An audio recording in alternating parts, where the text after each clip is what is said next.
आमिर के वालिद एक कामयाब बिजनेसमैन थे जो अपनी फैमिली के साथ अमेरिका मुंतकिल हो गए। आमिर, जो अपने वालिद का लाडला था, हमेशा अपनी जिंदगी के मजे में मगन रहा और बिजनेस की तरफ कोई तवज्जो ना दी। इसके बहन भाई हमेशा इसे कम अक्ल समझते थे और उसकी मेहनत पर तनकीद करते रहते थे। आमिर के वालिद के इंतकाल के बाद विरासत की तकसीम होती है।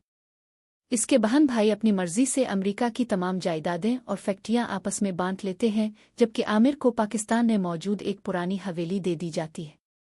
आमिर उनके बुरे सलूक और धोखे से दिल बर्दाश्ता हो जाता है और वो फैसला करता है कि वो उनके दरमियान नहीं रहेगा।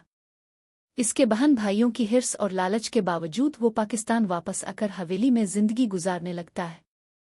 पाकिस्तान आकर आमिर हवेली की गहराइयों में छुपे राज को तलाश करता है। इसे एक पुरानी किताब और चाबी मिलती है, जिससे वो एक खुफिया कमरा खोलता है। वहां इसके वालिद की छपाई हुई जायदादों का राज छुपाया हुआ था, जो अमेरिका की जायदादों से कहीं ज्यादा कीमती थी। आमिर की वापसी और उसके वालिद की जायदादों का इंकिशाफ होने के बाद इसके बहन भाइयों की हिर्स बढ़ जाती है। वो अपने ज़ाती मुफादात के लिए आपस में लड़ने लगते हैं और अमेरिका में उन जायदादों को गलत तरीके से बेच कर नुकसान उठाते हैं। जब आमिर को अपने बहन भाइयों के हालात का पता चलता है तो वो उनके लिए दरवाजे खोल देता है और उन्हें अपने साथ रखता है।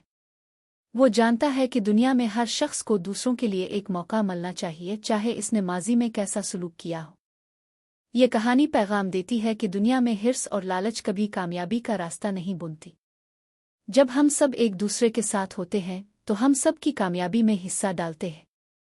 सच्चाई और मोहब्बत हमेशा कामयाबी की राह हमवार करती है। मुझे उम्मीद है कि आपको ये वीडियो पसंद आएगी।